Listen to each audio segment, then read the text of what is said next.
All right, let's get right into it. Tonight, we're diving deep into a huge Champions League clash, Manchester City versus Napoli. Now, on the surface, the odds are all pointing to a simple home win. But, a fascinating analytical report we've been looking at tells a much more complicated story. And that's what we're here to break down for you. But hey, before we get into the nitty-gritty, a quick ask from us. If you enjoy this kind of deep dive, please do subscribe to the channel, support us with a like and a comment, it really helps. Oh, and you can also join our Telegram channel. The link is right there in the profile for free betting slips and analyses. We'd love to have you. Okay, so let's set the scene for this one. In one corner, you've got Manchester City. They're at home, they're the clear market favorite, no surprises there. But in the other corner, a Napoli side that has been absolutely revitalized under the tactical discipline of Antonio Conte. I mean, they're coming into this with a perfect record in Serie A. This is going to be good. And that really brings us to the core question of this whole analysis. All the betting odds are screaming for a routine City victory, but the data that's buried underneath suggests there are some absolutely critical factors that totally complicate that story. So, let's start digging in. First things first, we got to talk about the tactical chess match. I mean, this is a classic, right? It's a total clash of styles. You have Pep Guardiola's system, which is all about dominating possession, and you're pitting that against Antonio Conte's structured, direct, counterattacking football. It's possession versus the punch. So the report we're looking at actually breaks the game down into 5 potential phases. It's predicting, an early City onslaught. They're going to come out flying. But you've got to watch for phase 2. As the game starts to open up, Napoli's counterattack, especially with threats like Kvaratskhelia, could really exploit City's high defensive line. Honestly, the entire flow of the match could hinge on who controls these transitions.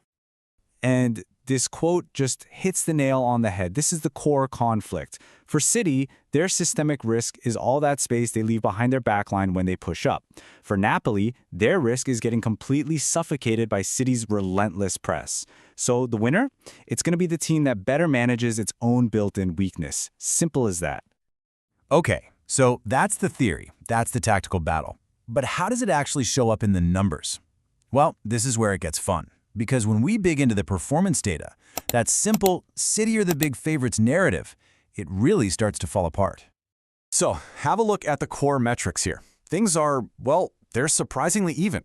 Their expected goals for, that's a measure of the quality of chances they create, is really close. And defensively, based on expected goals against, Napoli actually has a slight edge. What does that all mean? Well, their overall expected goal difference is almost identical. That suggests a way more balanced contest than the odds would have you believe. So this just begs the question, right? If the underlying performance data is this close, what's the key factor that's creating a supposed advantage for one team over the other? I mean, where is the market finding all this confidence in City? There has to be something else. And boom, here's the answer. It's the goalkeepers. This metric, post-shot expected goals minus goals allowed, it basically measures how well a keeper performs against the shots they actually face. And look at this. City's keepers are saving half a goal more than expected every single game. That is elite match-winning stuff. Napoli's keepers, they're conceding almost 0.2 more than expected. This is a massive hidden asymmetry.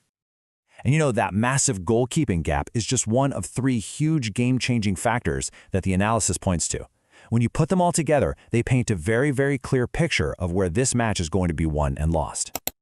Okay, first up, Napoli is critically weakened right down the middle. I mean, their number 1 goalkeeper is out, the leader of their defense, their main central defender, is injured, and their planned starting striker is unavailable. Seriously, you could not pick 3 more important positions to have injuries in. This just fundamentally weakens their entire structure. Factor number 2 is what we just talked about, City's hidden wall. That plus .50 goalkeeping advantage is an enormous statistical edge. It's almost like starting the game with a half-goal lead before a ball is even kicked. It's that significant. And the third factor, we're calling this one the chaos factor. The referee, Felix Zweier, averages a staggering 5.33 yellow cards per game. That is not a typo. In a tense battle with a Conte team that's known for, let's call them tactical fouls, this statistic is a massive flashing signal for the card market. So let's connect all the dots, right? We've got a Napoli side with a shattered spine, we've got a massive goalkeeping disadvantage for them, and we have a referee who seems to give out cards for fun. So how does this analysis translate all of that into a logical conclusion?